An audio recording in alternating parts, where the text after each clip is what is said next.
go. I'm going to say good morning. Happy Monday. Happy Vacant Land Contract Day. Very excited.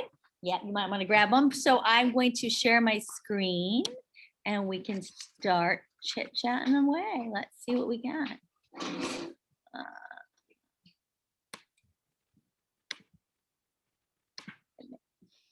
Okay.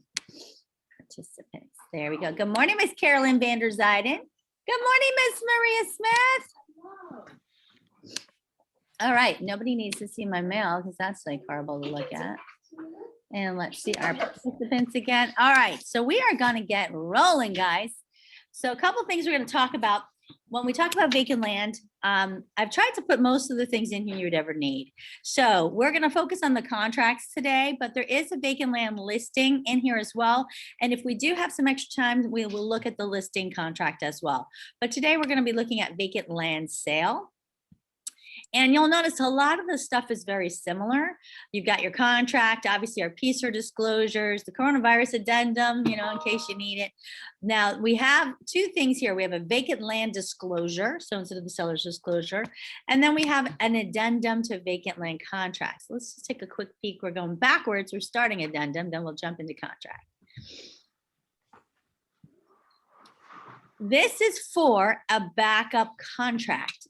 And the reason is because in vacant land, a lot of times those sales are long, right? There's a lot of things going on in the due diligence period or the feasibility study period. So you'll find that there's a lot of backup contracts. So that's the reason the one addendum to vacant land contracts is a backup contract. However, if you needed to do just a blank addendum, you could use the ones from the regular residential sale. That's fine because it just lists the name of the parties and the property. So you can always use the blank addendum as well. I just don't have it in that file. Any questions on that? You guys are good? So we're going to jump on into vacant land. Oh, here comes Miss Stacy. All right. So let's talk a little bit about where to find some of this data. Because in land, it's a little bit more complicated, right, than in just residential. In residential, you have very simply, usually the parties' names, and it's very easy. Sometimes you'll have, you know, an entity that the property will be vested in. You'll have that often in land, right? So you're going to have to go to Sunbiz. You're going to have to see who the entities are. You're also going to have to see if there's more than one person that needs to sign. Most times the representative agent can sign. So if you're a registered agent, typically you can sign for all parties, but not always. So these are the things we have to ask because, you know, you would put it in the name of the entity that holds the title. But in terms of who's going to sign this puppy, that's going to really depend on who has signing rights, right? So we have a vacant land thing we're working on, and it has so many family members that own this parcel. It's actually multiple parcels that they put together into one large property that they're offering. Good morning. Grab a vacant land contract and come on in. So in this particular instance, even though there's probably, I think, 7 to 10 owners, one person's the registered agent and can sign for everybody, thankfully. Because you know what it's like.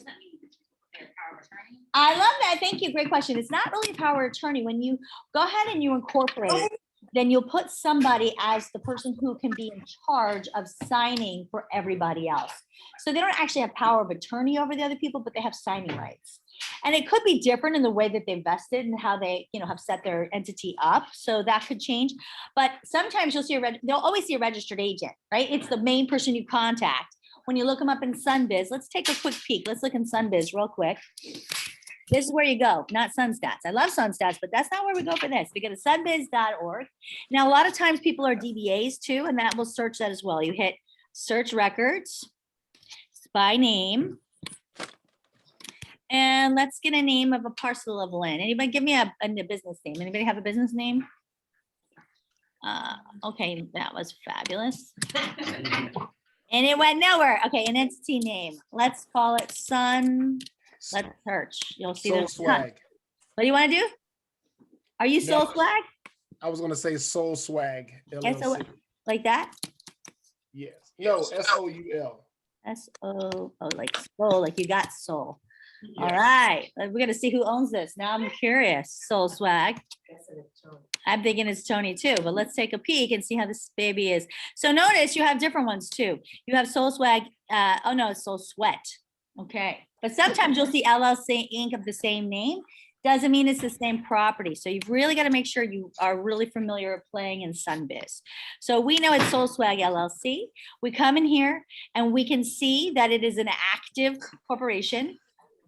We know, well, we know the principal address where the registered agent is, which is Tracy Brandt. That is not Tony. Oh my gosh, we found out something interesting. Okay, so if we wanted to contact this company, this is another question April had asked me the other day. Let's say you're trying to find people who own multiple parcels and you want to send them a letter saying, hey, are you looking to increase your portfolio, maybe divest some? This is where you'd reach out to that registered agent because you might not have that information, but you can find them right here in Sunbiz. Right? And you can send something to that registered agent. Yeah. Also, I've become quite the stalker when it comes to this, I'll tell you. And then I would, if I needed a phone number, I would look up Tracy Brandt. And I would look her under anywho.com. That one actually works pretty good. There's other ones you can look at. You just start a Google search, but anywho.com is a really good one. And a lot of times you can get people's phone numbers and then totally stalk them. Yeah. True People Search is the one I use. True People Search? It's very good. And it's free or you pay for it? It's free. Yeah, True I would say People 75 Search. to 75. It's better than Anywho. I'm Um, checking it out. I don't know. I haven't used any much, but I use this quite a bit, and it gives the address and stuff. So you can Nice. compare it to like the inspired thing. I love it. I like it.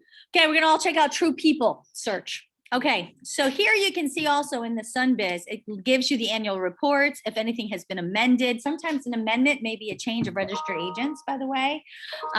Or sometimes it's a change of corporate holdings, like who's involved, who's directors, however they set this up. And you have the Florida Limited Liability Company. So this is their actual articles of incorporation. So if you are dealing with this, you want to go to Sunbiz, you want to print these out and upload them into your .loop. Always have all this in your .loop. And then you always want to ask, I see that Tracy Brandt is your signatory. Is she allowed to sign as the registered agent for everybody? Because there may Yes. be other owners. I mean, in this case, perhaps, right? But in other cases, you always have to ask. So this is how. Now, sometimes you'll see that companies are no longer active, but yet the land parcel's still in their name. So what does that mean? Well, it means that it diverts back to whoever owned it originally, but it's harder to find them. So you'll find that in land because especially here in Central Florida, especially like Osceola County, these people have owned this land for so many years, decades upon decades. And I think what happens is multiple family members, and then one party might pass. And so they just, haven't really kept up with keeping these records current. And nobody's going after them to make sure they're current, right? So this is a great place to start. So this is sunbiz.org. All right, so back to our contract. So we understand how to put the purchaser's name, obviously, based upon if it's a person who's purchasing in their own name or if it's a company buying another company. A lot of times you'll see that in land. A company will buy another company. But I would say be very careful that you have both Sunbiz records in there, right? Because you might need that for title when it comes to closing. So put all that in there. Now the address, oftentimes in vacant land, we don't have, right? Because it hasn't been built on. So therefore we haven't gone in for any permitting. So there's really no address. So everything has to go off of the legal address. And this is where I really like Logos Law page. So if you go to Phil's page, it's the best jump start. Could you go to Realist? Sure. Could you go to Property Appraisers? Absolutely. Could you go to IMAP? You can go to any of those. But what's really nice on his page is he's got the links already pre-set up for us. So we can go ahead and take a look through public records. And then you pick the area that it's located in. So if it's located in, for example, Alachua County. well, Alachua. Oh my gosh, we got to go to Alachua. Here, wait, oops, I missed it. Let's go back. Alachua. I can't say I've ever been to that county property appraisers. So this will be a fun experience for all of us. You're So not missing much. no, I see that. Go to the property appraisers, right? You want to go to their online. And all of these places have it now, but I will tell you, they're not all updated. So know that. Sometimes you're going to be in there and go, well, this information is old. And then you could either search by name. So we're in this case, we're going to search by Tracy Brandt and see if anything comes up. Now she may not be the owner, right? So we may have to go under Soul. Let's actually look under Soul Swag Soul. Actually, I just did another one. It's actually under TAT Property. TAT. Not TATE, but TAT Properties. Yeah. LLC. Yep, that's her.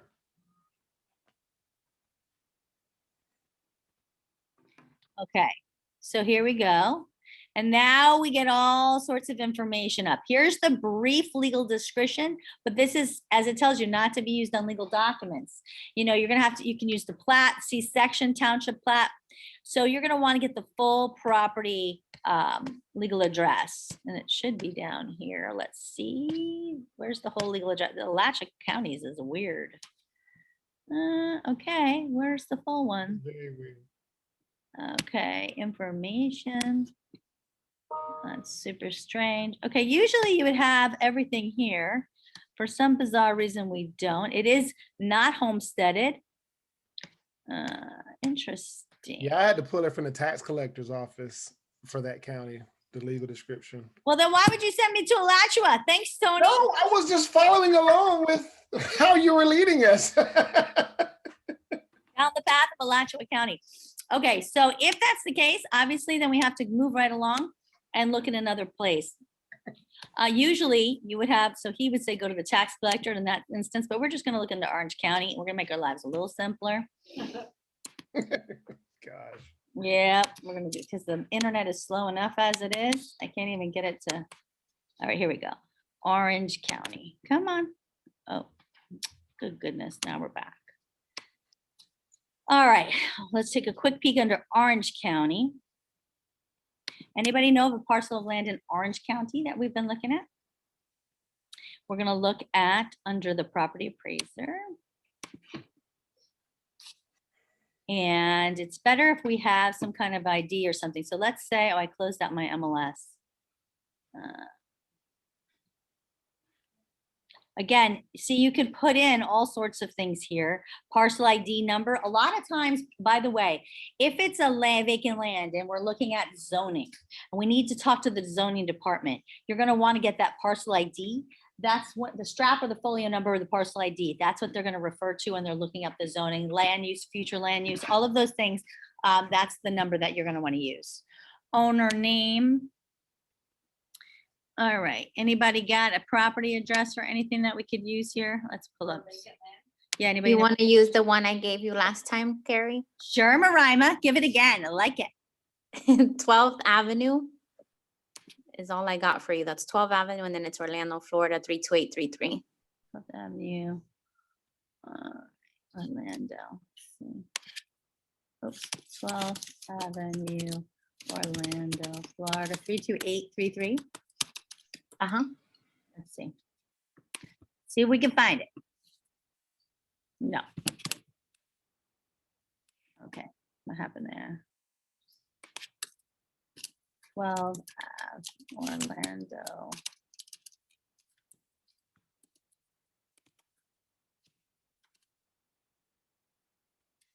Okay, this is not fun today. Nobody's giving me anything good. I should open up MLS. I promise you it works. This one, why is it? How about just 12? Let's see, let's just get rid of all these things. Let's see if this will work. No, 12 Avenue. Yeah. I don't know why. It's not wanting to play with us today. I can give you one, Carrie, that might work. Just- Please.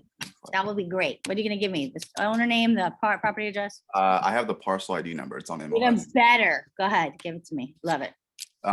It is 0523 Mm-hmm, 28 mm-hmm, 4400 mm-hmm, 00 mm-hmm. 120. This stuff feels good already. Oh, and it's taking a little while. I'm feeling good now. It's hopeful. Woo! We got it. All right. So this is what I'm talking about. So the name is Lake Down Reserve. So oftentimes this is where we find out the name, and then where do we go? Sunbiz to look up to see who's the registered agent, right? So here we go. We're in here and we can see all sorts of things about it. So you have values and things, but property features, you know, if we want to see, for example, this is the zoning. There's no building stuff. So this is an AG. Does anybody know what AG zoning is? Agricultural. Thank you, Miss Maria. Does that mean you can build on it?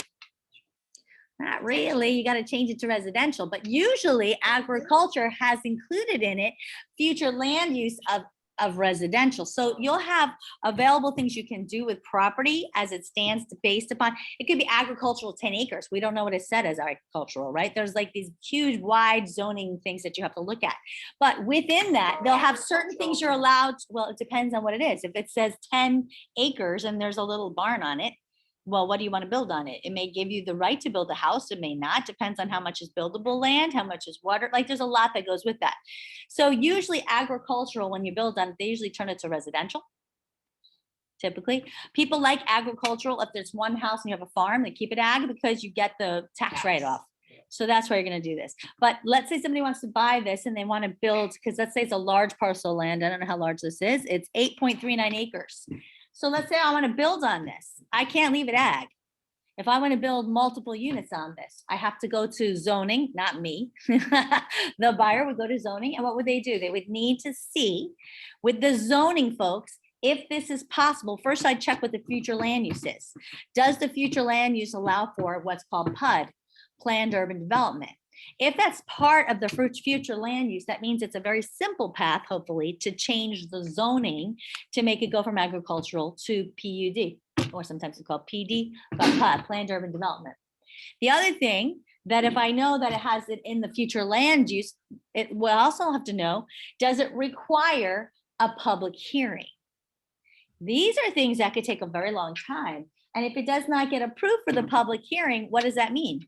That means the person cannot build. So this is important stuff to know when you're working with somebody in land, because you have to ask them, what are you hoping to do with this land? If they say, I want to build a church on here. Well, it's agricultural. Do we know that it has a possibility of changing it to, because what's the point of having a church? You need the tax exemption, right? That's a tax exempt status. So now you got to go to the county and ask about those statuses. Again, we are not the ones that should be held liable for this. You'd want them, push it back on the buyer to work with people. There's attorneys that this is what they do. They have zoning attorneys. I would do that a lot in South Florida when I dealt with a lot of commercial people.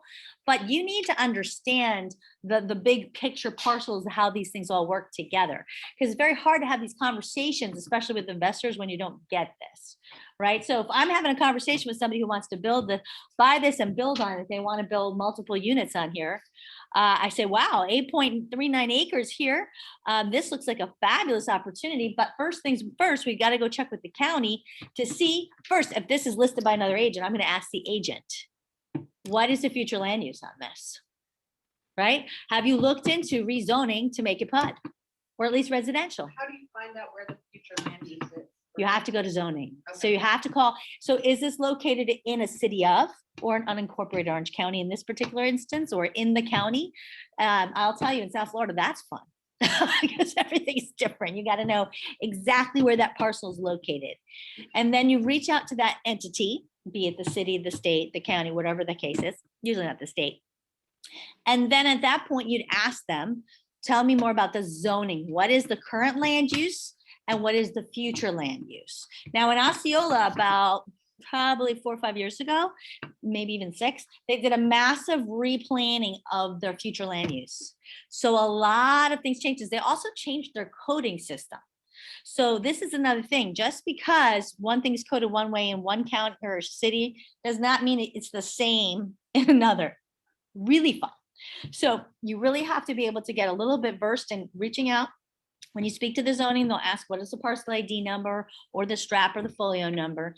They'll look them up, and then they can tell you currently, this is what is zoned now. In the future use plan, this is what it says. And then you could say, what is the potential for this being able to be rezoned to PUD? Would that require a public hearing? Like, those are the things you need to know, because if it does require a public hearing, that means it has to be set, which could take months, really. It just depends on how quick that entity works, right? And then the public gets to vote whether they want you to do it or not. So here's a little brief example. I think I shared this with you before, but I'm gonna throw it out again because it's in context now. We were building that concha, that 8-on-8 little soccer thing. And this particular land was already zoned recreational.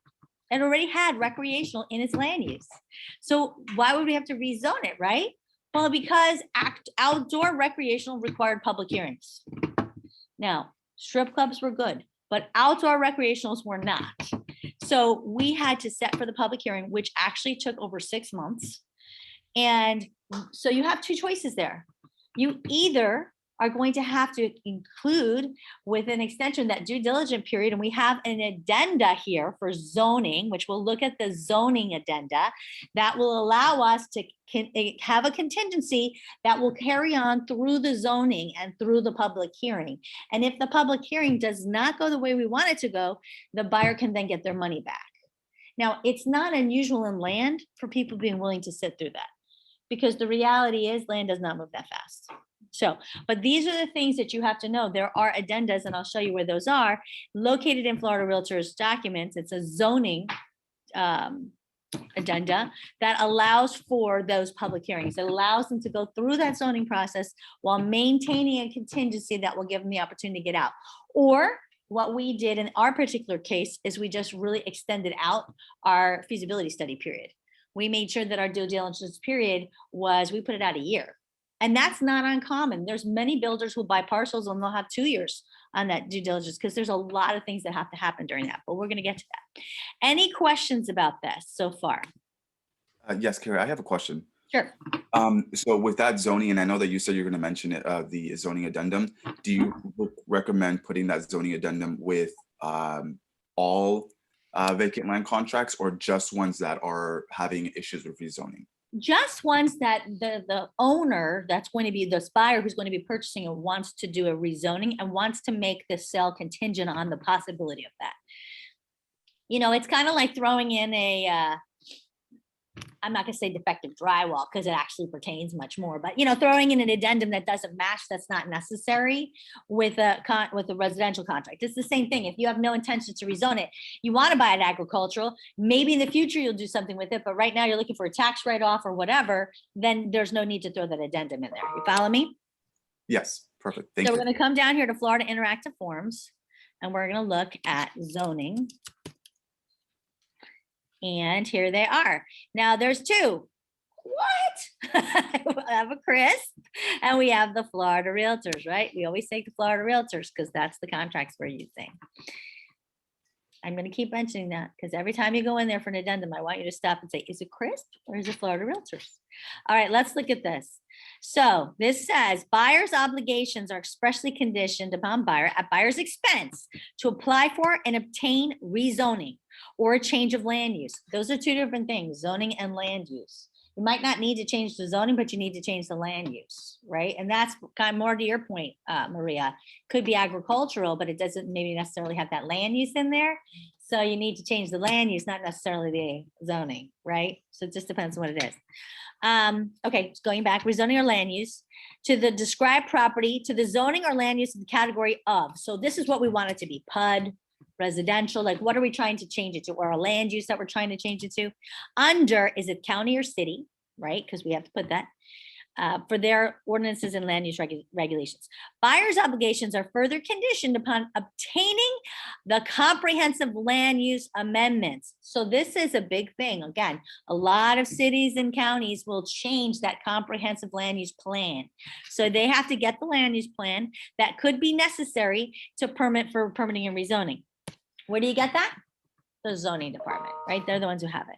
By the way, they're horrible. They keep you on hold for forever. It's very hard. You can go in there, you'll wait for a very long time. They're very nice to work with, but they're very busy and it's hard to get them on the phone. Buyer agrees to promptly apply for and diligently pursue said rezoning or land use amendments. If the final government action on this rezoning application has not been obtained by a certain date, so let's say we're buying it today, we want it by October 1st, then either party by written notice can terminate the contract. Because they could say, listen, I'm not willing to wait anymore. The seller can simply say that I want out, right? That's fine too. Or the buyer could say, you know what, this is taking way too long, we're done. So it gives an out to either party. That's what's nice about this particular addenda. And then of course the buyer will get their deposit back and everybody's released under obligations. However, if as of the date the final public hearing has been scheduled before the government board or commission, then the deadline for satisfaction shall be extended to the day after the public hearing, right? Which makes sense because you got to wait until the public hearing gives its ruling as to whether it's allowable or not. But in no event more than, if left blank, 10 days after that date. So you got to make sure that you know your dates, you understand that there's public hearings, you're following up with that. And then this closing shall occur if left blank within 10 days following the rezoning approval. So it might have gone through the public hearing. They might have said, yep, we can do it, or the land use change, what have you. And then it still may take the department a while to actually make that official. So once they give you the official stamp of approval, then it has to close within however many days you write after that. That make sense? Yeah, Tracy. So the second blank where it says, but in no event more than 10 days after the date, that's the date we've given of October 1st. Correct. So the make hearing sure, Has to be within those 10 days. yes, so make sure that you have, that you understand where that hearing is going to be, that you give enough time in this date to allow for. So you'll know because you'll talk to the zoning and they'll say, yeah, we need to set a public hearing about how long those taking. Those take about 6 months, 5 months, 3 months, whatever it is. And you're going to set that out further. You always want to, just like with closing or whatever, you want to give yourself some time. But remember, you will have until, if you need more time, it'll extend until the day after the public hearing. Okay, yes. This one is in Florida Interactive Forms. Just type in zoning and then make sure you pick far bar, not crisp. Any questions on this zoning addenda? Okay. Guys didn't know you're gonna learn all about zoning, did you? You're like, oh, yippee yay. Well, I Okay, have a question. yes. So if the property is zone agriculture, but has a timber exemption, Mhm. how would you go about adding that timber exemption? You have to see if the temporary exemption will, what's the word? Convey? Convey, thank you. In some instances they do and some they don't. For example, downtown Mount Dora, there are properties that have gotten exemptions to do bed and breakfast, even though it wasn't zoned to be bed and breakfast. But in some instances, they don't convey when sold. Gotcha. So, yeah. Yeah, it does. But then you could put in to have them change that they maintain the temporary exemption and that it will convey. So all those things they can ask the government or the entity, in that case, it's the city of Mount Dora, if they will be willing to change things. But again, those are the processes that you have to go through. And remember, dealing with the city or the government in general, it's never quick. Right? And it's a Okay. crapshoot sometimes. It kind of, yes, it kind of is. So we have all sorts of really good information here. I like the sales analysis because it kind of gives you information about other things, other addresses that have sold, to kind of give you an idea when you're trying to do a CMA for this. Land is difficult to do a CMA for in general, because a lot of times you don't have like kind. Or if you have like kind, it might have closed 3 years ago.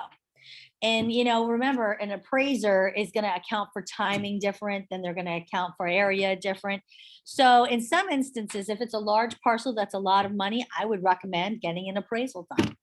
Absolutely. We do that on weird properties, right? With homes. Why wouldn't you do it on vacant land? There's nothing wrong with asking for an appraisal to be done.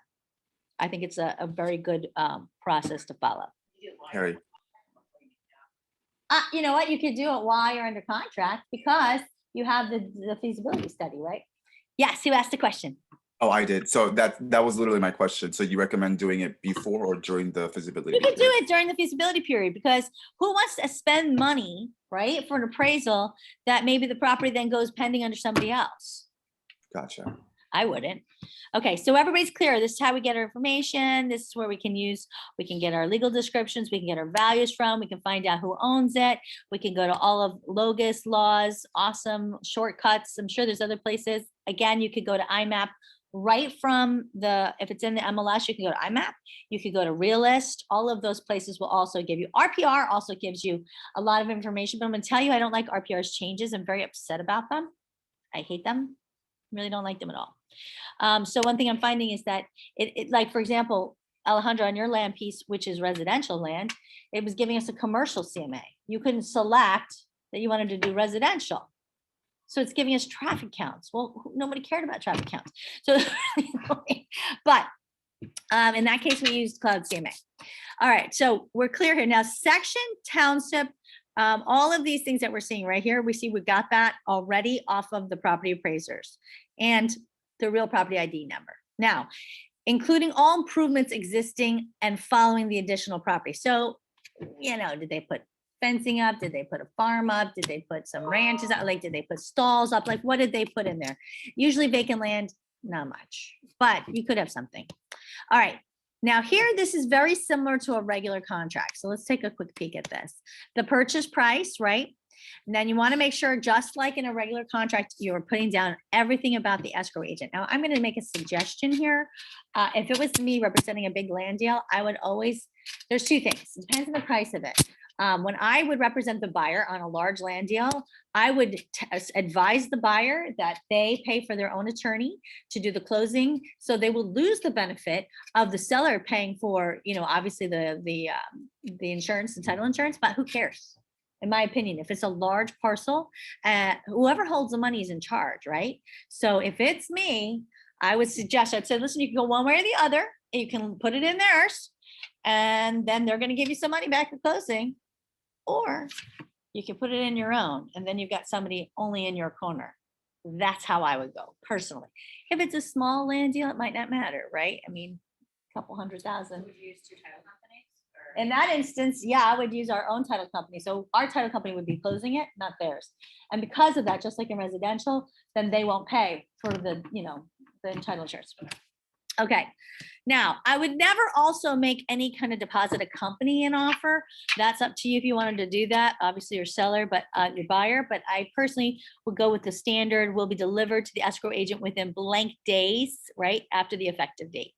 So this is also good if you did a backup land contract. So remember, if you wrote a backup land contract and you said within 5 days of the effective date, as soon as you have written notice that the other contract has canceled, you don't have to do anything. This contract goes in first position, but you got to make sure that your buyer puts the money in escrow within 5 days, because the effective date from a backup contract is the date you get written notice from the seller that the other contract has fallen through and you're now in first position. Nothing else needs to be done because you already wrote a contract, right? But you will need to add your money. If you puts a company's offer, that means it's going to be sitting in escrow, holding and hoping that somebody's, you know, offer falls through. I don't personally think that's a great idea. If it was my customer, I probably would advise against that personally. But again, it's always up to the buyer, right? Now, this is another area. So within blank days after the effective date, if you want to do additional deposits, but where we see a lot of them is within blank days after due diligence period. And this is because oftentimes with building, with vacant land, there's so much that goes into those feasibility studies that you don't want to put all the money down up front. Now, if you have your own title company and they're holding your money, you might feel a little bit more comfortable about it. You know, it's up to you. But I still always find that buyers feel much more comfortable after they've done the feasibility studies and they feel like the property suits their needs. So that is a really good one to use. We already know other, you know, whatever that's coming from, gift funds or whatever the case is. Balance to close. Remember, it is actually a dollar mark. Please never write balance. That drives me insane. We take the top purchase price and we start subtracting. So 500,000 minus 10,000 minus whatever to get to the balance, right? Now, this one is interesting here.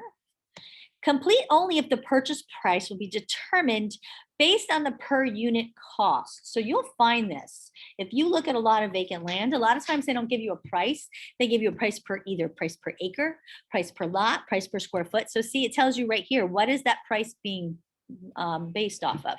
And the reason that it's not going to be a total flat purchase price is because sometimes there may be discrepancies, which I've seen multiple cases on the survey. Yeah. So if you're paying per lot or per acre rather, and you think you're buying 28 acres and then the survey comes back and says 26, that could be a big difference in that price, right? So this is very common in vacant land to not just have a flat purchase. Now they will put a purchase price here, but it's based off of this number down here, which means if that survey comes back and is wrong, this purchase price needs to be adjusted, right? And if the good thing could be up or down. Yeah, could be. I've never actually seen it go up. Yeah. But many oftentimes have I seen it go down. Even on a house once, they said it was, I don't know, 8,000 square feet or something. It came in at 5. Yeah, it was a weird one. It was one of these, it was Mount Dora actually. And they had actually done a lot of work on it, like kind of through, and I guess maybe they had planned. No, it was actually permitted, but I guess they had planned to do more and whatever reason changed their mind. I don't know. And forgot. I don't know. We didn't represent the seller. Okay, enough about that. So then it also says, promoting areas of less than full, okay, the purchase price will be blank per unit based on the calculation of the total property as certified to seller and buyer by a licensed surveyor. This is why a lot of folks buying land like this better, because they may not believe, I mean, think about it. If these people have owned this in their family for generations, remember what happens in land if somebody actually puts let's say on your land, you have land, you've kept it there in the family, bless you, you haven't checked it out, a neighbor bought next to you, and then they go ahead and put a barn in that encroached on your property. And then they put a fence in that encroached another 10 feet into your property. And it sits there 7 years. What happens? It's now their property. That's right. So maybe when it was surveyed 100 years ago and you had no neighbors, that was all your property. But today, because you didn't do a good job at keeping track of what was happening on your property shrunk. That happens. Same with the squatter. It's exactly like a squatter. Except with the squatter, people have to understand that they're there. That's the one thing about squatters. You can't just be hidden and silent and sneaky and then say, I'm owning it. I mean, people have to know that you are there on that property. And if you're known to be there on the property for over 7 years, you now own that property. So that's another thing about vacant land. If you have a little vacant land, it's agricultural, you have a little farm on it, and then some crazy person in town starts to move in. Now you're not there because you're in a whole different state, right? You're not paying attention, but everybody knows that crazy Tom lives in that cabin on that little cute place on Briarcliff Road, which happens to be your property, but nobody knows that. And finally 10 years goes by and you're like, I gotta check that cute little farm out. And then you go there and you find out, oh, you mean Tom's place. Well, no, that's not Tom's, that's my place. But Tom's been living there. Now you're in trouble because if people have known that Tom has lived there over 7 years, isn't that Tom's place? That's squatters' rights. It's horrible. So vacant. Yeah. That's nationwide. That's squatters' rules. Yes. So vacant land is a whole. Now you guys are gonna go become Tom, right? Okay. Listen, maybe it's a good way for millennials to start picking up property. I don't know. Picking up internet anyway, right? Okay. So time of acceptance, effective date, unless otherwise signed by seller and buyer, and an executed copy, what? Delivered to all parties on or before blank date, this offer will be withdrawn. And the buyer's deposit, if any, will be returned, which there won't be because usually we'll say after the effective date, right? The time for acceptance of counteroffers will be, notice this is interesting. This is 3 days. In a residential contract, how long is it? Anybody? Bonus points. No, 15 days. My God, Ray, from good thing you're in this class, my friend. It's 2 days. 15 too close. You were really close. That's right. Not that much. So yes, in a residential contract, it's understood unless otherwise stated that you have 2 days on a counter offer. In a vacant land, there's 3 days. Don't know why they decided to add an extra day there. Kind of weird, but they did. There are a couple differences in the residential contract and the vacant land, which is what we're going to go over. And that's what I want to point out, because a lot of times we're like, well, it's Florida Realtors, it's the legal bar contract. It's got to be very similar. It is similar, but it's not the same. And that's one of those places. Okay, the effective date of this contract is the date on which the last one seller or buyer has signed or initialed and delivered this offer or final counter offer, right? It has to be delivered. Closing date will close on. Notice again, it's not on or before. Notice up here, it says on or before. If they wanted it to be on or before, they would have written it. So please don't decide to write that in yourself. It's not factual and it won't make a solid contract because we need to know a closing date. Right? So unless otherwise extended by provisions in the contract, closing will prevail over all other time periods, including but not limited to financing and due diligence, which means if your due diligence period was out 90 days and you put closing out 60 days, closing will happen before due diligence ends. People do that all the time. It's like putting your, financing contingency past the close date. It's just an added protection. So it's not unusual you see that. However, if the closing date occurs on a Saturday, Sunday, or national legal holiday, it extends to, again, just like the other ones, 5 p.m. the next business day. Notice it says where the property is located. So if you happen to be buying land out past Tallahassee, close to, what's that called over there? It's almost Alabama. Where? Yeah, past or even Pensacola. Right, you're still in Florida. Could we buy land in Florida? We could anywhere, but remember their time zones are different. So Yeah. Yeah, I know. It's really weird. You're in a whole new place over there. Okay. Now, in the event insurance underwriting is suspended, so what would that be? Maybe like a hurricane, right? Something like that.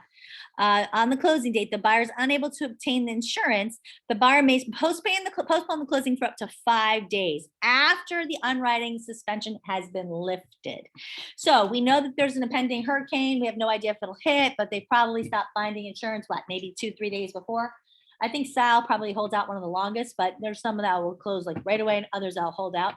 But maybe it's one of those things where you're waiting and waiting. Is the hurricane coming? Is it coming? Like we've all been in Florida. We know that that happens.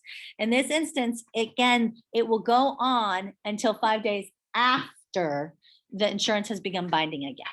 So you don't need an addendum for that because it's already here. If the transaction does not close for any reason, buyer will immediately return all provided documents. That is very important because in vacant land, a lot of times they're giving you maybe studies they've had done. They're giving you, surveys. They're giving you all these kinds of documents. You got to make sure that if it doesn't close, you give it back. The extension of the closing date, if 6B, which is your financing, is checked, then and the lender's funds are not available, right? That's the CFPB requirements. Then the closing date shall extend for a period up to 10, not to extend 10 days. Exactly the same as a residential contract. So if the closing disclosure goes out on closing day, do you need an addendum? No, because it tells you right here, if it doesn't close due to the CFPB requirements, it's automatically extended for up to 10 days. Now, is it bad if you get an addendum? Over communication, my point is not bad, but understand that you don't need it. So if that seller says to you, well, we're not going to extend, you don't have to. You already did. We all agreed to it in the contract. That's why it's important. This is exactly the same in the residential contract. Okay, questions? We good? Yes, right. can you explain that one more time, Carrie, please? Just that part of when Bruno Machado. Happy to do so. Okay, so whether you're in a residential contract, a regular purchase contract, or you are in, that could be as is or regular standard, or you're in a vacant land. If on the day of closing, the reason that the closing does not occur is because the lender has just given out those closing disclosures, or they gave them out 2 days prior, right? They need 3 days for the closing disclosures. If that's the reason the closing can't happen, you do not need an extension, an addendum, because it's already automatically extended for up to 10 days. Yeah, my question would be, how do we determine that? Because let's say for whatever reason, they didn't close before, let's say they need proof of employment, okay? And the buyer just provided that like as a last minute document, and they didn't have time to provide the disclosures on time. Would that be applicable to this case? Yes, Yeah. right? It would, Okay. because now let's put it this way. Let's say you're supposed to close April 5th, right? And because they were dragging their feet with, like you were saying, they can't get the disclosures out April 5th. They have to get them out April 6th. Now the buyer's in default, you would have needed an addendum. But if they're able to get the disclosures out at least by April 5th, which is closing date, now this goes into effect and they have 10 days. That's great. Yes, What if? it's Maria. If they ask you a question, Maria, because This has to do with her. Okay. We send out the package, everybody signs everything in plenty of time. Mhm. However, it's a mail away and the FedEx gets lost and all that stuff. Like, or it takes longer than it should have from the mail away guy. But the buyer has signed, seller signed, everybody signed, we're just not funding. Does that really matter at this No. point? Nobody cares, right? That's a dry closing. Okay. Yeah. But no, you don't have to get addendums, you don't have to. No, because everybody did what they were signed. supposed to do. Everybody did what they were doing. Okay. FedEx is dragging their feet, right? No, that was a good question. And that does happen. That is okay because all parties were performing as they promised to do so. It's just that FedEx is not party to our contract and didn't want to comply with our timelines. Yeah, but that's a great question. Thank you. Okay, let's look at the financing contingency, shall we? Obviously, just like in the residential, the buyer will pay cash. By the way, if the buyer decides later they want to get any kind of loan, it does not matter. Just like in the residential contracts, it will have no bearing on closing. If they can't close because they don't have the documents out, So sorry, so sad that CFPB requirement does not go into effect because there is no financing contingency. That CFPB automatic extension for 10 days is only if you've elected B. That's the same in residential as it is here. Okay, we all good on that? Clear?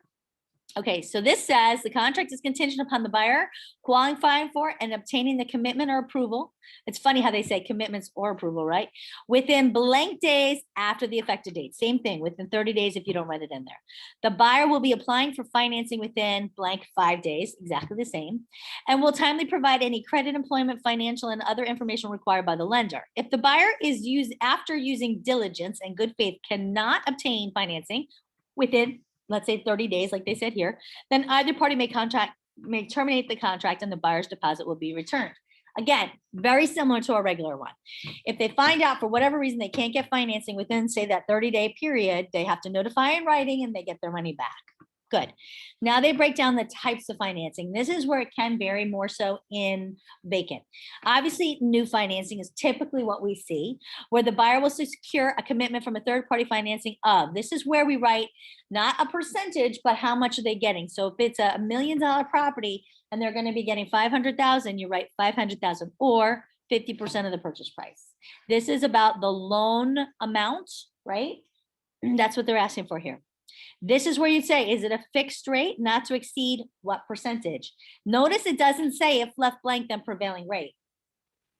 So if you don't fill this in and that interest rate changes and goes to 8 or 12%, they can still get it, but they have to do it at 12%. You did not give them a financing contingency. You know, whereas the other one says within the prevailing rate, right? This one does not have any language here. And an adjustable rate not exceeding a certain percentage. So you can pick either fixed or adjustable. You may find more adjustables in vacant land, you know, I mean, absolutely. So that's why they break it out. But you're going to want to talk to the lender and make sure you know whereabouts those rates are and what that cap should be, right? The buyer. Carrie, I have a, Yeah, oh, sorry. I had a quick question. sure. Do all the lenders that we work with do land loans as well, or do we need a specific kind of lender? Great news. We got Marie Smith over here. She does it all. Whoop, whoop. Yeah, we're good. Do you do commercial? No. Land? No I commercial? do not. But does South I State? I have to ask. She will find out though about commercial land. Because remember, vacant land can be residential or vacant land can be commercial. And that is different when you're dealing with financing because you're like, well, it's vacant land. Well, it's a little different if it's vacant residential or vacant commercial. And all of our lot loans are short-term, 1, 2, or 3 years. They're not doing this for a long-term hold. They're doing it because they want your construction loan. They want to build. So Maria was saying her lot loans are at maximum 3 years and they do construction to perm loans. So if you've got somebody who wants to build a development, that's not going to be probably South State Bank. You're probably going to need more of a commercial lender to do that type of loan. So great question, Emily. Thank you. And we can recommend some for you. Okay. Now again, it says buyer and will keep seller and broker fully informed on the loan application status, progress, and authorizes the lender or the mortgage broker to disclose all information. So just like in the residential, the same disclosures. The buyer has diligent effort he must maintain. He already authorizes to keep everybody informed and that the other side can contact the lender and see, or the broker and see what's going on. Now, seller financing, this is something that you see often. It is very common, I would say, in vacant land. You know, maybe they can get a certain parcel of this land, maybe through a loan, and maybe some of it's going to be seller financing. So you might see a variety of different things. So the buyer will execute a first or second. See, so maybe the first is what you're getting from the bank. It's a new one. And then you're getting a second from the seller, right? Because maybe we can only get 50%, that 500, and the seller says, okay, I'll give you 200,000 to pay over the next 5 years or whatever the terms are. So that is pretty common in land, I would tell you. And again, this is where they say what that interest rate up, payable as follows. So that would be payable in blank monthly terms over the next 3 years with the balloon payment of. So The mortgage note and any security agreement will be in the form acceptable to seller and will follow forms generally accepted in the county where the property is located. Will provide a late penalty fee and acceleration of the mortgage option if the buyer defaults. Will give buyer the right to prepay without penalty with interest only to the date of payment, and will do or conveyance of sale. Will provide the release of contiguous parcels. This is important because sometimes you might buy this and then subdivide it. And then you want to release certain things of that, like a blanket mortgage. That's what a lot of builders do. They'll buy a large parcel and then they'll subdivide it, and they may sell some parcels here to one builder, some parcels here to another builder, or what have you. That's what they're talking about there. Now, also it says buyer authorizes seller to obtain credit, employment, and necessary information to determine creditworthiness of financing. Seller will, within 10 days of the effective date, give the buyer written notice of whether or not they'll make a loan. Do we get involved in any of the loan documents? Never. We are not mortgage brokers, and even if you are, don't do it. This stuff needs to be in writing. They all need to agree upon it, and we are not party to that. So do not get involved in that. Point them to either an attorney who could write this up or a mortgage broker. Sometimes mortgage brokers will write this up, sometimes attorneys, either one, but you don't do it. Carrie, Yes, can I interject really quick? Since sure. Miss Maria is sitting there, I'm just curious, for financing on lot land, is it typically about 25% down? And then secondly, like on the construction and perm loan, just typically, what does that look like? So 25% down if it's under 5 acres. If it's more than 5 acres, up to 10. They'll do exceptions if over 10, but typically you don't want to go above 10 acres in residential. It's going to be 35% down. 25% down on your lot loan up to 5 acres is what we offer. And then as far as the construction loan, depending upon the price point and their credit score, you can do 90%. So whatever you've already put down on the lot just counts toward your down payment on the construction loan. Follow me? I do. Okay. And can you close both of them at the same time, or do you have to close on, then you would close? It would be ideal if you could get a lot loan where they'll wait for your buyer to get with his builder and get all his plans and specs and do it all in one big lump. That would be ideal. Yeah. Well, that's happening in the market right now. People are pretty much paying cash for their lots and then turning around and, 4 or 5 months later when they've, gotten with their builder, their custom builder, and they've done all their, plans and everything, then we close on the construction loan. It saves money if you can do it all in one. Right, you don't have to record it twice. Yeah, but Yeah. I will Thank also say that there are some small custom builders that I've been seeing that they're putting it together. So they have their own in-house They have- lender that they're working with, and they will write a vacant land contract at the same time of the purchase contract, and then they'll close it at the same time. or And they the make it builder cut. has a line of credit. Yeah, a line of credit. So Yeah. he's actually buying the land. Right. One I just saw recently, he's not buying the land. The buyer will be buying the land, and it's a large one. This one's going to be about 2.2 when it closes. So that's between the land and the home. But what they write the vacant land contract at the same time as the contract with the builder. The vacant land contract is now contingent upon the builder contract, and they don't require any additional deposit because it's going to be part of the construction schedule. Yeah. So I've seen both ways. Yeah. Did I answer your question, Carolyn? It does. Thank you. Yay. Okay.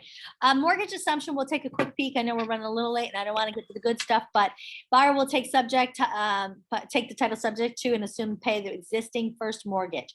I really don't see that often.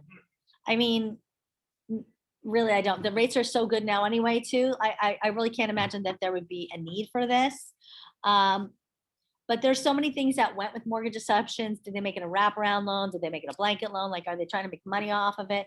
And today, none of that makes sense because our rates are so much lower than they would have had years ago anyway. And who's to say they'd still have a mortgage, right? It would be really weird. So I wouldn't say that this is a very common one, maybe once in a blue moon, but again, still in our contracts, but not been a part of our business for quite some time. Okay, assignability. This is a very important part of a vacant land contract. 9 out of 10 times when someone's buying vacant land, they might buy it in their personal name and then create an LLC or some kind of corporate entity to put the vesting in. So I would suggest may assign but not be released from liability. Absolutely. If you say may not assign this contract, remember, You put it Tracy Nutzi, and then Tracy's like, okay, Carrie, I'm gonna call it a Tracy Nutzi LLC. And I'm gonna say, oh, I'm sorry, we can't do that, Tracy, because we said we can't assign it.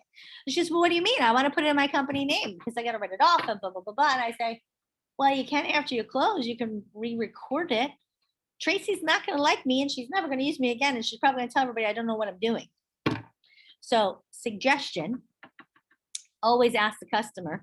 I know you're buying this land, you may not know what you're doing. You think you might do an LLC or maybe some kind of family trust to put the property in. You know, just in case, why don't we go ahead and make it assignable? Obviously, you'll maintain liability of it, but in case you choose to create an LLC or some kind of family trust, that way you can go ahead and you don't have to re-record it. You can change the name prior to closing. I would suggest it. Listen, most buyers who know what they're doing with land are going to tell you they want that anyway, or they'll assume you know that. Those are the worst ones, when you don't know that and they assume you know. So you want to make sure you're aware of that and you ask that question. But I hate that just because someone told me to answer. But if you were going to use the just because someone told me to answer, I would suggest on this one, may assign and not be released from liability, because it's very rare that someone's going to keep land in their name unless they're making a house out of it or something like that. But if you're buying a large parcel and you're going to do something with it, why would you keep it in your personal name? It doesn't make any sense. The may assign and be released from liability. Again, highly doubt that in this market is going to get approved. You know, I mean, you're going to buy it and then you're going to resell it and make money off of it. Probably not going to happen. Maybe wholesaling some land. We don't really deal in wholesaling, but I'm going to suggest, if there was a time, maybe on a commercial side, if it was a commercial parcel of property, maybe you're talking to somebody who wants to build on this commercial land and they want to make something. So you're going to start with this and then you're going to sell them the contract. Maybe, right? That could be, or maybe you want to subdivide it. Right? And so your part, you're going to take out of the profit that you just made, and he's going to take over the rest of the contract. Could happen. So you could have that may sign and thereby be released from liability, but just know the listing agents who do land typically are much more versed in this type of thing, and they're going to ask you why.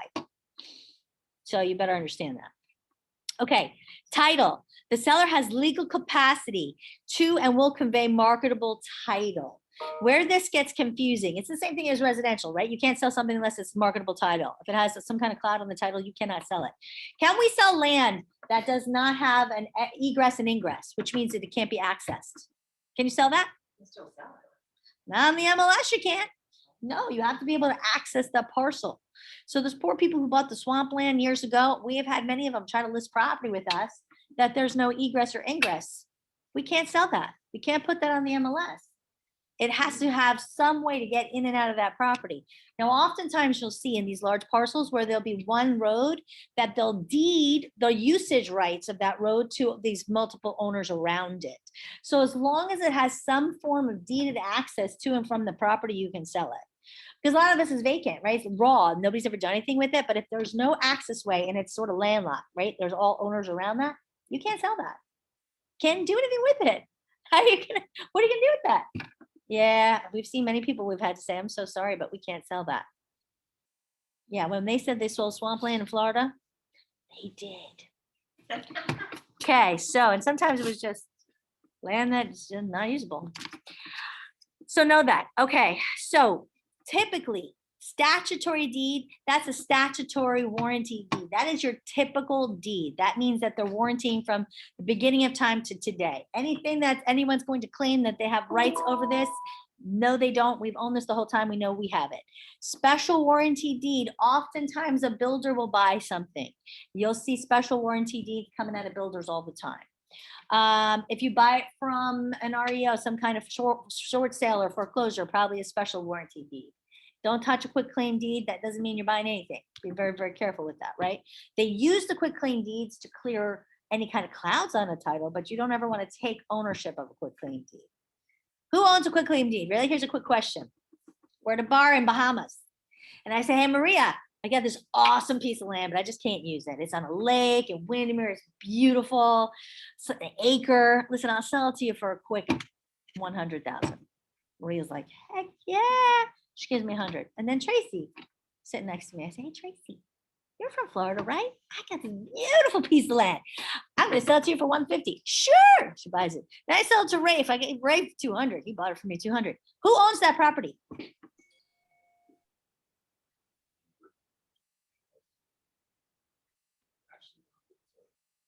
The first person to record it.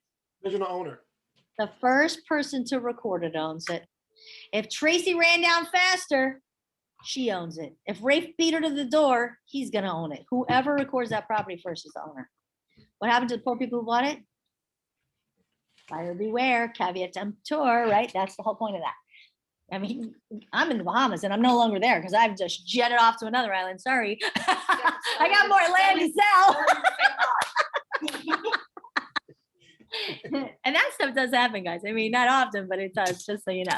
Okay, so those are the different deed types. But a lot of people are like, I don't know, because we don't typically statutory warranty, but that is your main warranty deed. Okay. So Carrie, if we get an offer and we have a land for sale, we get an offer, what would do we want? What we want to see? Statutory warranty is the best one. Special warranty, again, if it came from a builder, if it was a short sale or REO, it's okay. But obviously you always want the statutory warranty deed. How you know is you go look in property appraisers, you check the deed page. It'll always give you the page it was recorded. You can look at the actual deed that was recorded and see what kind of deed it was. Okay. And you want to check that because a lot of times these owners have no clue. I don't know what kind of deed it is. Like you ask somebody, I don't know. I got this from my grandpa who got it from his pappy who got it. You don't even know, right? Pappy gave it to him. Okay. Now, it also says that it's going to be free of liens, easements, or encumbrances as of record known to the seller, but subject to property taxes as of the year of the closing, covenants, restrictions, utility easements, existing zoning and governmental regulations, right? Provided there exists no closing or violation thereof. So obviously it has to be free and clear, cannot have any kind of environmental issues on it. I mean, it's saying that we can sell this. Now, title evidence. The party who pays for the owner's title insurance policy will select the closing agent. So this is just like in the residential. And this is where I would suggest, if it was a large deal, I would suggest that the buyer would pay for it at their own expense and they'd select it, right? Because then they're in control of the process. If they let the seller do it, now the seller's in control of that process. And this is a large parcel. I would want to be in control of that if I was the buyer. Again, within how many days, at least blank days. Notice it doesn't say within blank days after the effective date. There's not if left blank, right? At least blank days before the closing date. Again, if left blank. If you do not make an election here, we have no clue when that is going to be done, that lien search. We have no idea. Now, there's two things. You can get a title assurance commitment by a Florida licensed insurer, or you can get an abstract of title. Does anybody know the difference? An abstract of title is only done by attorneys. And what it is they study the ownership of the land from the beginning of time when Pappy's grandpappy of the Pappies owned that. And they follow the ownership and they study that all the way through to today. So they're certifying through their study this abstract of title that you own the land. But there's no insurance. Title insurance companies, they say, well, we're not going to study all that. We'll look at some basic stuff. We'll look at the property pages. We'll check the records. But what we're going to do is we're going to give you an insurance policy that says if anybody tries to say they own land, this will cover it for you. It'll pay for any cost that will ensue. So that's the difference. So in a regular home, why would you ever use an abstract of title, right? You wouldn't. But in land, it can be very interesting sometimes to use an abstract of title. So I was teaching this class and I have an agent who owns a lot of land. And she said, I'm interested about this abstract of title. So she went and talked to an attorney. She said, can you do an abstract of title for me? She found out really interesting things about the land that she owns and about the zoning rights of the land that she owns and some really great possibilities. And now she can sell that land for a lot more than she thought she could before. So sometimes an abstract of title can be very useful in a vacant land deal. It's not commonplace. I won't say that everybody does an abstract of title, but you should know the difference between them. Okay, title examination. This is very similar. After receipt of title evidence, buyer will have within 10 days if left blank, you put it in there to let the seller know there's defects of title.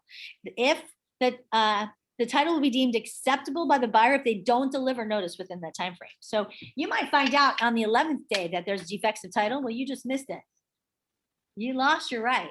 So you're going to close with defects of that title, which I find interesting because I don't know how you can close on something that's not marketable. But anyway, if the buyer fails to deliver proper notice, then the buyer That's not on a regular contract. no, same thing. You have a certain period of time that they have to notify the seller that there's a defect. Otherwise, they're accepting the property. If especially the as is, they have even stronger language in there. Then the seller, so this is what happens. If the buyer delivers proper notice to the seller, then the seller has within the cure period, which is usually 30 days, to get it fixed. And the closing will occur 10 days after the cure has happened. Because, it could take a while to cure the defects on the title. What would be considered defects on that land? Easements, encumbrances, something that somebody recorded a lien on the property, things like that. Again, I'm not an attorney. Don't play with my TV, but those are the ones I've seen. Okay, right. Those are the ones I've seen. So if the seller may elect not to cure it. So if it's going to cost too much or what have you, the seller can say, I don't want to do that. And the buyer then can have 10 days to receive that notice to decide whether they want to terminate or continue. So that is definitely something that can happen. They could say, listen, I'm not willing to cure these title deeds. I don't know, my grandpappy owned this. I'm not willing to pay anything on it. Either you take it as it is and you deal with it, or you don't buy it. Right? That's exactly what that's saying there. Now, if the buyer's like, well, I don't want it with those defects, the buyer gets their money back, right? But it doesn't mean that the seller has to cure the defect. And a lot of times in land, if this was land that was handed to you through people may not want to.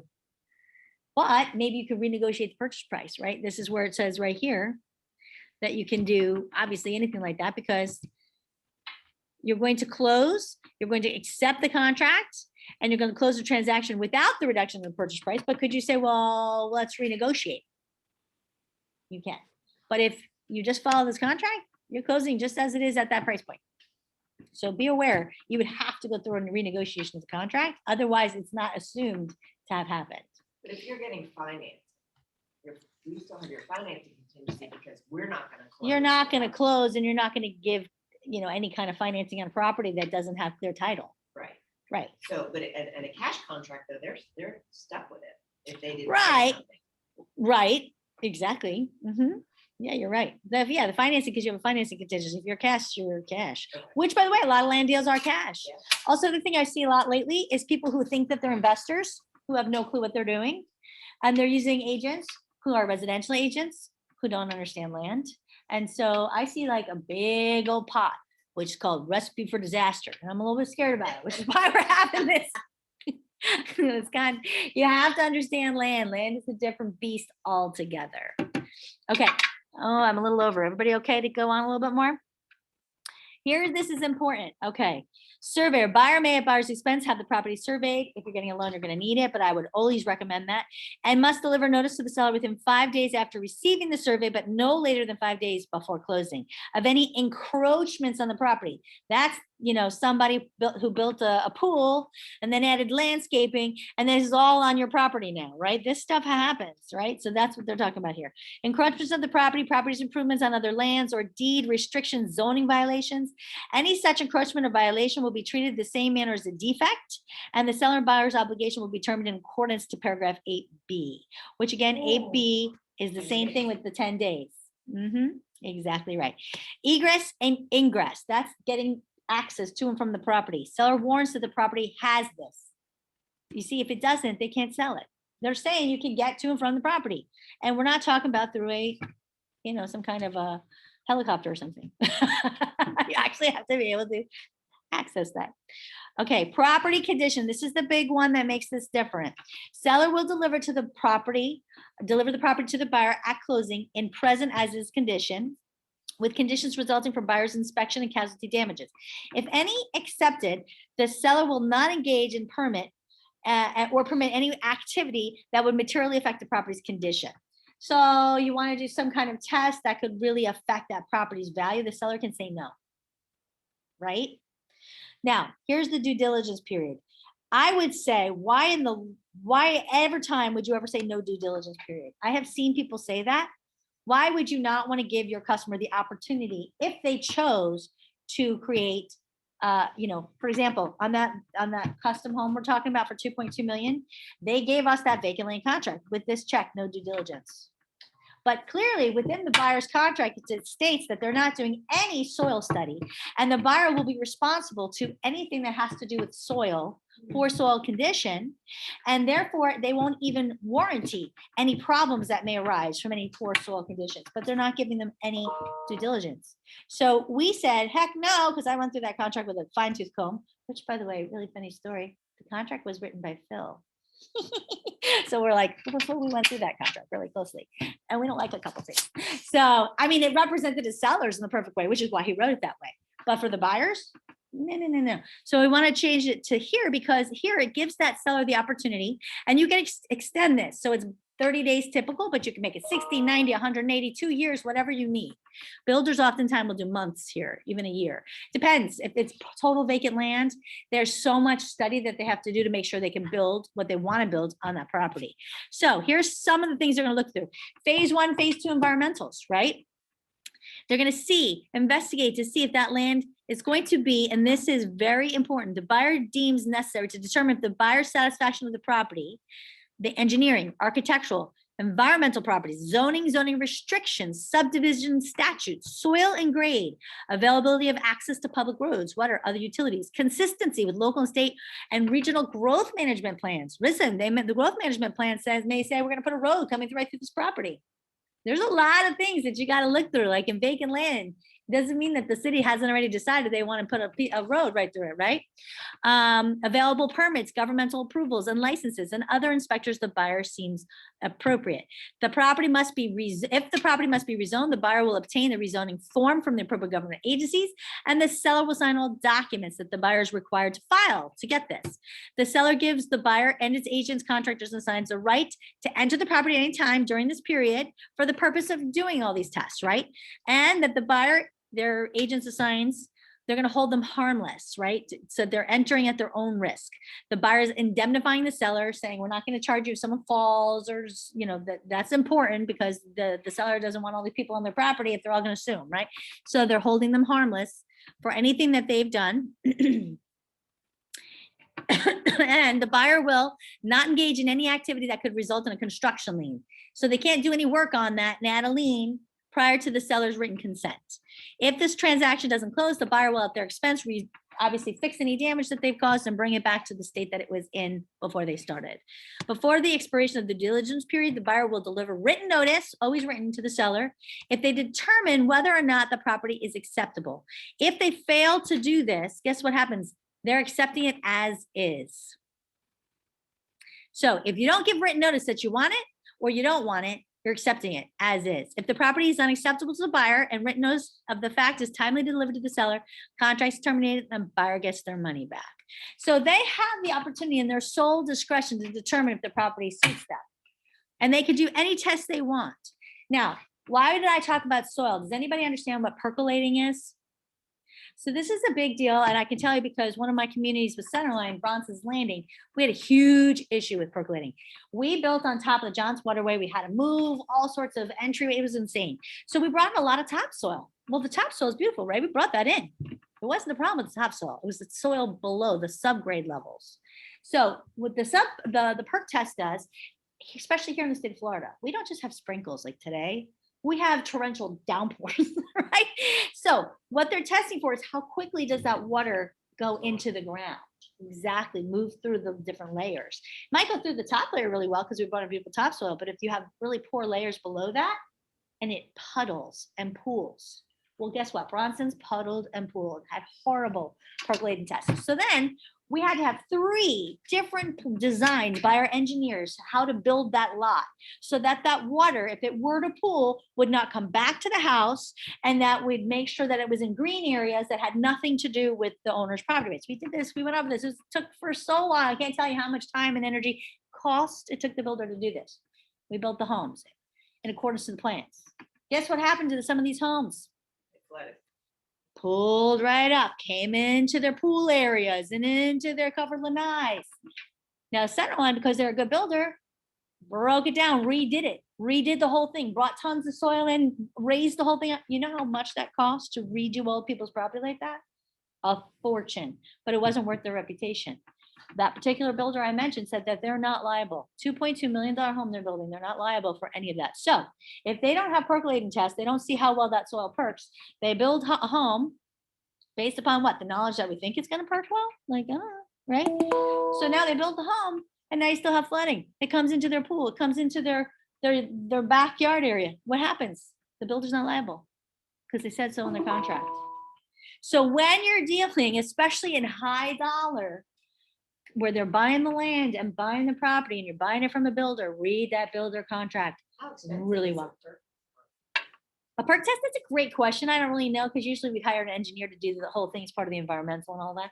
I have a great landlady. She's amazing. She knows everything about land. So I asked her for a good perk engineer so that soil engineer can do that test for them.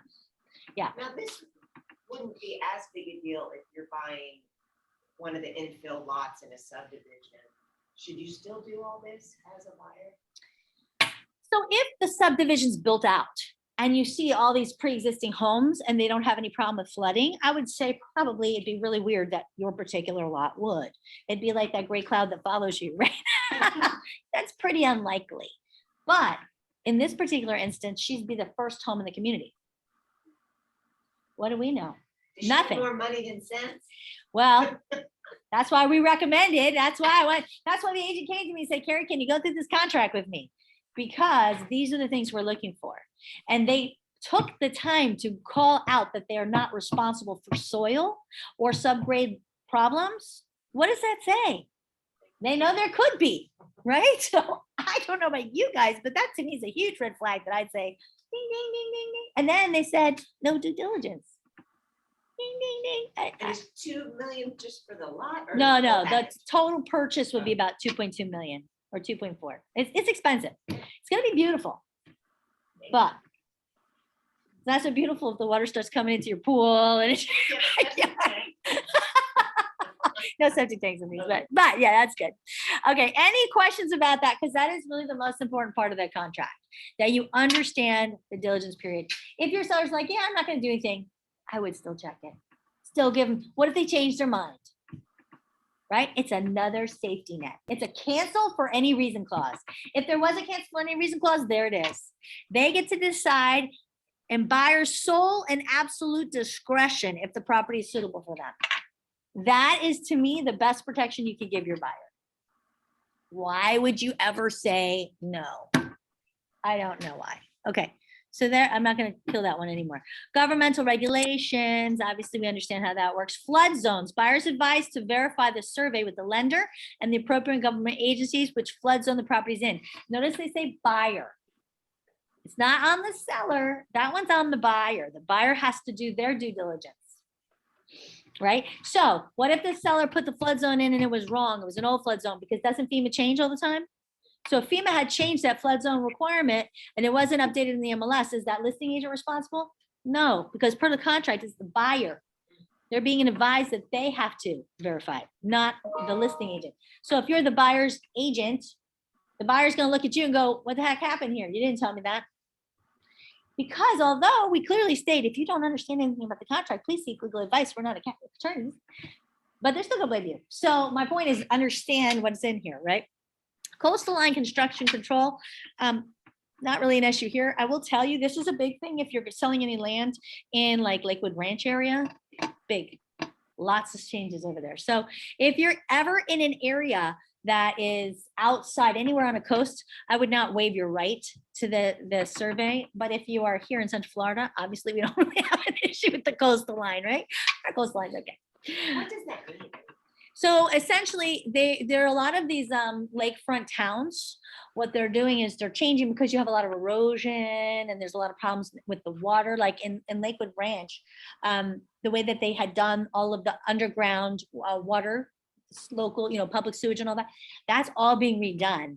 And it had to be redone due to this coastal construction because there's so much that's deteriorating. They have to move things. And so that's all interrelated. And frankly, I didn't study the whole thing, which I'm glad I didn't, but that's why they're doing it. It has a lot to do with the erosion that's happening. And also because a lot of these towns were little and old and they didn't have the infrastructure built up to support that. But they're talking about like marine turtles and stuff. Oh, that's another thing. Because like, let's say you have an area where turtles come and lay their eggs. Yeah. So, well, that's a whole different area, and that's not about coastal. Like, for example, when builders are building, man, if you find certain things, forget it. If you find an Indian artifact, you're dead. walk away. It's over. It's over. You're not building anything there. Yeah, turtles, It'd be like horrible. older guys anyway, when all. Yeah. It's true. Good point. But yeah, there's just so many things that if a builder finds, they're not allowed to build. It would cost them so much to mitigate that. It's a mess. So, and if you're down in, for example, Naples area, a lot of that has to do with the mitigation of land because there's a lot of swampy land. So it could be wetland determination. And now the government is really getting involved in what they're allowing you to change, just like they did on our waterways around all of our lakes. So that's another thing. If you're buying land that has a lot of lakefront, they better make sure that they're following the plans of the Environmental Protection Agency, because the EPA is going to come out and come after them if they start putting, sand all the way to the water and adding, beach areas. They're going to charge them to pull all that out and put in the natural fauna and flora, which is so hideously ugly. They're going to charge them a lot of money for that. So I'll tell you, my community, there was a lawsuit. Oh my God, the EPA was after one of my neighbors who would not take out his beach. I don't know what he was thinking. I can only imagine the amount of fines that he had to pay. Yeah, it was horrible because we're on a lake, right? You can't even clear stuff. Oh no, he had a beach all the way up. All the way up. It was beautiful. He's like, I'm not changing it. Finally, the EPA made him change his mind. And now he's ugly like all the rest of us, okay? We all be ugly. That's what it is. It's natural My Florida. brother-in-law had to build like a Oh, 100-foot dock. that's what over all has the to crap. happen. Yeah. Yeah, because it's not just that you have to have the right balance of the fauna and flora, it has to be the right heights. Yeah. I mean, it's ridiculous. I mean, did I say that out loud? So beautiful. So glad we're maintaining our gorgeous natural fauna and flora. Yep. Okay, moving on. You paid extra for that. Oh, yeah, I know. Didn't know it at the time, but you find out later, right? Okay, closing procedure, closing costs. Okay, closing will take place in the county where the property is located. Notice that was taken out of the residential contracts, but it is now here. It will take place in the county where the property is located. So if you're selling land in Pensacola, guess where you're driving for the closing? Now, you can do it by mail, you can do it by electronic means, but it will take place in the county where it is located. If title insurer buyers for title defects arising between the title binder and the effective date, then the buyer's deed, the closing agent will disperse at closing the net sale proceeds to the seller. Notice it's the net. And the brokerage fees and broker will come out as well. In addition to other expenses paid by the contract, the buyer and seller will pay the following. So here's your reasonable and customary costs, right? Just like you have in a regular residential contract. Prorations are made current and prorated as the day before closing, which is weird because in residential isn't the day of closing, right? So that's a weird one. It's the day before closing that they're actually doing the prorations. Very strange. And they're letting you know how they're doing the prorations. Special assessment by public body. This is important. Regarding special assessments imposed by a public body, seller will pay the amounts in full of the liens that are certified, confirmed, and ratified before closing. The amount of the last estimate of assessments of improvement if substantially completed as of the effective date. So meaning that if they've pretty much conducted the whole project, the seller has to pay the whole thing in full. If not, then you can make that election just like you could in a regular contract, whether the seller is going to pay it all up front or if the buyer will pay it in installments after. So this happens, right? You buy a piece of vacant land, that thing's been sitting there ever. Well, guess what? The county's deciding to put a big old road right by it, and they're going to charge all the homeowners to pay for that road, right? They're going to pay for maybe the public works that they're bringing in. Exactly. So those are the types of special assessments. None of these ever, even in a residential contract, have anything to do with homeowners association or condo association. Has to do with really more like fixing public works kind of things that they're doing. We had to pay for all those trees on Papa Line when I lived in Western Reserve. Wasn't that fun? Do you have a question? I was gonna say that the street that I live on near downtown, half the street has sidewalks and half the street doesn't. So I assume at like some point they're gonna come through. And when they add the sidewalk to the other side, they're gonna make everybody pay for that. Yeah, Yeah. it's gonna be a special assessment. Absolutely, good point. Okay, property tax disclosure, we can't rely on the current taxes. We already know that. FERPTA, okay, if seller is a foreign person, FERPTA will apply. Obviously, a FERPTA waiver will never be a possibility because this is not anyone's primary residence. It's vacant land, except for Tom, who may be squatting there. But other than that, FERPTA will always apply, unless, of course, depending on how it's owned by a corporation, that kind of thing. 1031 like-kind exchanges are hugely common with land. Really, really common. So it's really important that they have their own 1031 like-kind exchange mediator. So somebody who is either the person who's holding the funds, the person who's mediating, they're the ones who are recording. They have to find the property within a certain period of time after they close on this property, and they have to close on that new property within a certain period of time. It is very specific, and if they do not stay within those guidelines, they cannot use the 1031 like-kind exchange. Of course, right now, nobody knows what's happening with 1031 like-kind exchanges because they're talking about changing those benefits from, what is it now, 21% or something to like 38%. What? So what I'm going to say is, if you're working with any investors who are thinking about doing like-kind exchanges, do them now before that gets changed. That's a big differential. If you go from paying 21% to 38% tax on your gain, ugly. So just On top of all your depreciation. yeah, right. On top of the depreciation, horrifying. All right, this is important. Computation of time. Calendar days will be used, computing times, except for time periods of 5 days or less. Very different from the residential contract. Time periods of 5 days or less will be included without Saturday, Sunday, or national holiday, right? We already know that. Other than time for acceptance and effective date, any time periods provided for in this contract, whether printed or handwritten, will supersede it. We already know that. If any of them end on Saturday, Sunday, or national holiday, they go to the next business day at 5 p.m. That's the same. So the most important thing is they're all time of the essence, but that time periods of 5 days or less, right there, that is not calendar days. So that means your deposit is business days. Crazy. So I'm going to tell you, think calendar days, because it'll always keep you safe. All right. If you're thinking business days and then it was calendar days, you're going to find yourself in a world of not niceness. So it's always good to keep, but it is actually, if it's less than 5 days, that's weird. I don't know why they did that. But remember, that used to be the case in our contracts, but it was only for the deposit. And now everything's calendar days. Eminent domain is important. Does anybody know what eminent, I can't even say it now. Eminent Takes your domain. property. When the government takes your property. Okay, I'm going to tell a quick little story, although I know I'm totally over. You ready for this? Anybody who lives in Windermere will appreciate this. Windermere High School. Does anybody know the story about how it came about? Because that was a story. So there were 3 farmers. They had 3 parcels of land. They were rows. It's really weird. Okay, and what happened was 2 of the farmers wanted to sell. The one on one side and the one on the end. The one in the middle did not want to sell. Well, they didn't care about the one on the end, right? They only wanted the first 2. So the school, I don't know whose brilliant idea this was, went out and purchased the 1 parcel of land, because supposedly they asked the county, unincorporated Orange County, if we buy this, can we take the second parcel through eminent domain? Sure. Okay, if we buy this, because this was zoned residential, can we change it to the zoning for schools? Supposedly they also heard, sure. Really? Because it wasn't written in the plan that way. So they went and conducted this whole purchase of millions of dollars to buy the first parcel. Obviously, long since that due diligence period ended, they went, because they purchased the second parcel through eminent domain. They took it from the other farmer. So by the time that they did all that, they had no contingencies, due diligence, all that stuff was over, right? So they went back to the county after this was completed, and they said, okay, we want to rezone for school. And the county said, what are you talking about? That's residential. You can't have a school there. True story. That's crazy. So this I hate pursued videos of farmers. for fighting, and it ended up with a lawsuit between the county and the school board, the county and the school board. There was a lawsuit.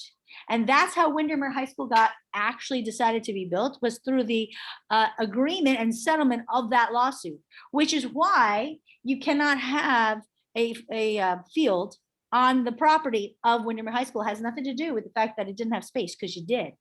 It was part of the lawsuit that they agreed it would go down the road. How stupid is that? That was retarded. Yeah. When they could have built it, by the way, right next to Bridgewater Middle School, where there's tons of land, and they could have shared the space, and there's also a park plan in there. That's a whole story. But yes, that is a story of eminent domain. You got it. Now you all know how Windermere High School came about. Really messy. Okay, the buyer and seller will not be required to perform any obligations under the contract. You know, it has to do with force majeure. That's the typical acts of God. You guys already know. And they will automatically extend, but not beyond 30 days. We already know that. That's a force majeure. Again, the bigger thing in vacant land is going to be for binding insurance and things like that, right? All notices must be in writing and delivered to the parties by mail, personal delivery, or electronic means. So again, has to be in writing. Electronic means, could it be a cell? Sure, it's electronic. You can text it, but whatever you're doing must be in writing. Obviously, if you don't put it in writing, then contingencies will be avoided and the contract will be construed as going forward, right? We already know that. And contract agreement between the buyer and seller. Okay, dispute resolution is the same as normal. All right, let's see. We're gonna end here because I'm over. Let's see how much more do we need to cover. You know what? How about we do this? Next Monday, we're gonna finish up vacant land and move into commercial. You like it? Because we went over a lot and I'm still not done, but there's still some important things that we want to go over. So before we end, does anybody have any questions? No? Did everybody learn something today, I hope? Yay. Yes. Okay, well, so next week, Monday, same time, same bat channel, we will continue vacant land and then start on our commercial. And the reason I like to do them back to back truly is because there's a lot of similarities between vacant land and commercial, like computing of time and things like that. So, all right, guys, well, thanks for coming. I look forward to seeing you Thursday. We're going to be doing Facebook ad campaigns. I'm going to walk you through, if you wanted to do a Facebook ad campaign, what that looks like. Okay, so if you're interested in doing Facebook ad campaigns, be there. You can Lake Nona at 10 or via Zoom. Okay, bye guys. Bye, everybody. Bye. Thank you.